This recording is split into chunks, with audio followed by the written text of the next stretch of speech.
Welcome साथीहरु आजको मेरो न्यू भ्लग। नमस्ते हजुरहरु सबैलाई छ्याज्यालो। अनि आज चाहिँ म बारपक गाउँबाट भिडियो बनाउँदै छु। म बारपक गाउँ हामी बारपक गाउँ घुम्न आएको नि मेरो बच्चाहरु पनि ल्याएको छ। पिङ खेलिरहेछ बच्चाहरु। अहिले चाहिँ हामी लाप्रक जान लागेको साथीहरु। अनि यहाँबाट पारी पारी गाउँ हामी कति धेरै रहेछ मलाई त थाहा छैन कुन गाउँ हो। हजुरहरुले थाहा छ भने भनिदिनु होला। मास्यो पिङ खेल्दै मास्योको गाउँ हो नि त यो त फेरि है। मास्योको गाउँ हो नि उसको त गाउँ हो नि यहाँ। मामा घर चाहिँ लमजुङ मास्योको गाउँ यहाँ। ओह तल छ मास्योको घर। यहाँबाट नि कस्तो राम्रो हिमाल देख्दो रहेछ। कुन हिमाल हो?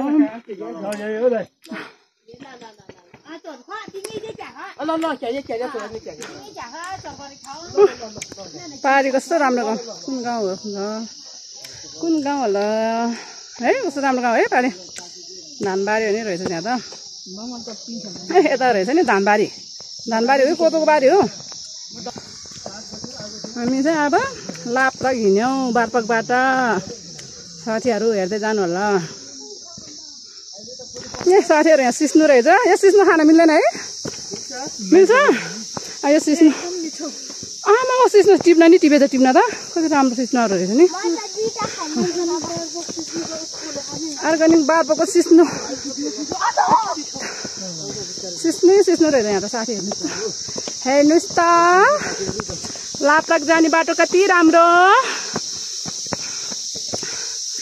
हजुरहरु हिँडेर जानुहुन्छ कि बसमा जानुहुन्छ? हजुरहरुको इच्छा। हामी चाहिँ हिँडेर जाँदैछौँ। बाटो चाहिँ पुरै यस्तै छ। अब हेर्दै जानु होला। म अब लाप्रक गएपछि हजुरहरुलाई लाप्रक देखाउने छु। यहाँको दृश्यहरु पनि देखाउने छु हजुरहरुलाई। यहाँ अगाडि हिँडेर मेरो छोरा यो पनि मेरो छोरा। एउटा काले छोरा दुईटा चाहिँ गोरी र गोरे छोरा। हेर्नुस् साथीहरु यस्तो उकालो बाटो रहेछ। जति हिँडे पनि यस्तै उकालो बाटो चाहिँ राम्रो छ है साथीहरु। फेरि उकालो भयो भने मोटो मोटो मान्छेहरु आउनु होला। यहाँ हिँडेर आफ्नो वेट लस गर्नु होला। यहाँ हिँड्यो भने हजुरहरुलाई जिम जानु पनि पर्दैन कहीँ जानै पर्दैन। फ्रीमा वेट लस हुन्छ। साथीहरु बाई म चाहिँ गएँ।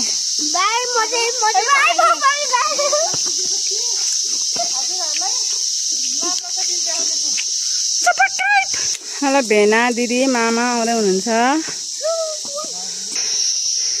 साथीहरु म त हिँडेर यहाँ आइपुगिसकेँ। साथीहरु चाहिँ हिँड्न नसकेर तलै बिस्तारै हिँडिराख्नु भयो। कति राम्रो फुल जस्ता हजुरहरुलाई यो फुल लिनुहोस् न लिनुहोस् न। खै त कोही भन्दैन त हुँदैन है लिन हुँदैन त्यस्तो भन्ने मान्छे कोही छैन। लिनुहोस् न होस् न हुँदैन है लिन हुँदैन भन्ने कोही छ? चौतारा रहेछ। हेर्नुस् साथीहरु यहाँ चौतारा। थकाइ लाग्यो भने यहाँ बस्नुपर्छ। मलाई चाहिँ थकाइ लागेको छैन मात्र सास बढिरहेछ। यति धेरै उकालो हिँडिसकेको बादमा बल्ल यहाँ आइपुग्न लाग्यो। लिनुहोस् न लिनुहोस् न। हेर्नुस् भ्यूजहरु। म चाहिँ यहाँ आइपुगेँ। अहिले यहाँदेखि हेर्दा बारपक सहर यस्तो देख्दो रहेछ। गाउँ भन्ने कि सहर भन्ने। हेर्नुस् त साथीहरु त्यहाँबाट यहाँसम्म आइपुगिसकेँ। म चाहिँ हाम्रो मामा लाप्रक जाँदैछ। हामी लाप्रक जाँदैछौँ। यहाँ चाहिँ दिदीहरु आउनु भयो। नौलो दिदीहरु डोको बोकेर कहाँ जानुहुन्छ दिदी कहाँसम्म जानुहुन्छ ए घाँस काट्न जानुहुन्छ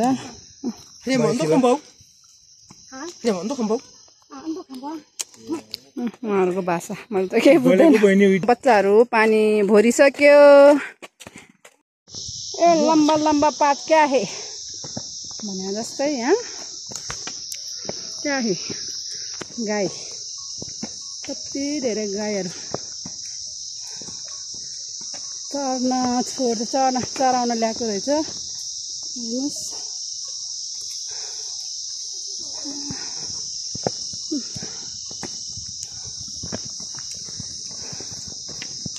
मजाले घाँस खाएको कालु कालु हेर्न पो थाले घाँस खाऊ काली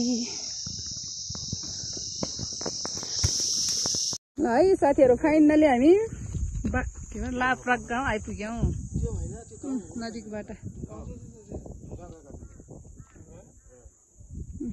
लाभ्राक गाउँ यही हो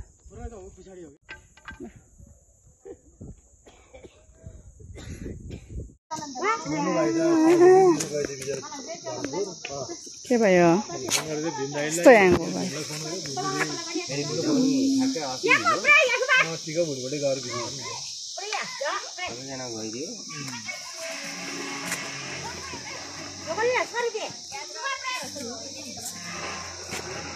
ढोका चाहिँ खत्रै हो क्या ढोका खत्रै हो हेर्नुहोस् त गेट बारपकको गेट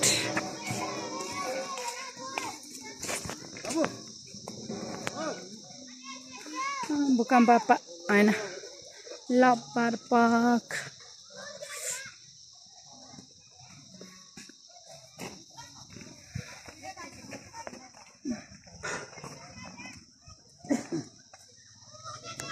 हामी चाहिँ लाभ्राक घुमेर पनि फर्केर आइसक्यौँ अब हामी यहाँदेखि भ्यू टावर बारपकको है गौतम बुद्ध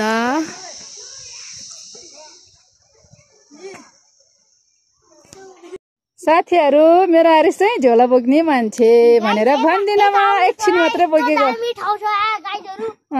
घुम्न आउनु होला सबैजना भन न रमाइलो भयो ओ यहाँ त अम्माने पेमा हुँदैछ नि त सानो हो र रमाइलो छ नि रमाइलो भयो कि भएन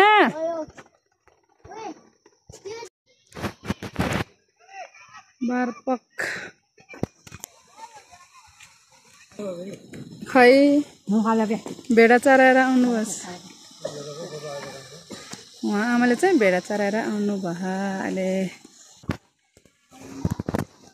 गोर्खा स्मृतिक सङ्ख्या 490 क्या यस्तो स्मृतिक पार्क होला यो सायद बारपक स्मृतिक पार्क हेर्नुहोस् गाइज अघि बिहान त मलाई यस्तो बोल्न सकेन अहिले त एनर्जी सबै सकियो बोल्न पनि सकिरहेको छैन साथीहरू भूकम्प स्मृतिक पार्क बारपकको हेर्नुहोस् है साथीहरू बारपकको भ्यू टावर त यस्तो रहेछ जाने बाटो चाहिँ कस्तो आउँछन् देख्यो होइन हेर्नुहोस् गाइज गोर्खा बजार गोर्खा बजार बारपक बजार बारपक गोर्खा बारपक भ्यू टावरबाट देखिने दृश्यहरू त्यहाँ पारी पाखामा गाउँ तल तल पनि गाउँ पुरै यस्तो गाउँ तलतिर पनि गाउँ बारपक तल गाउँ रहेछ नि बारपक बजार यो चाहिँ भ्यू टावरबाट देखिने दृश्य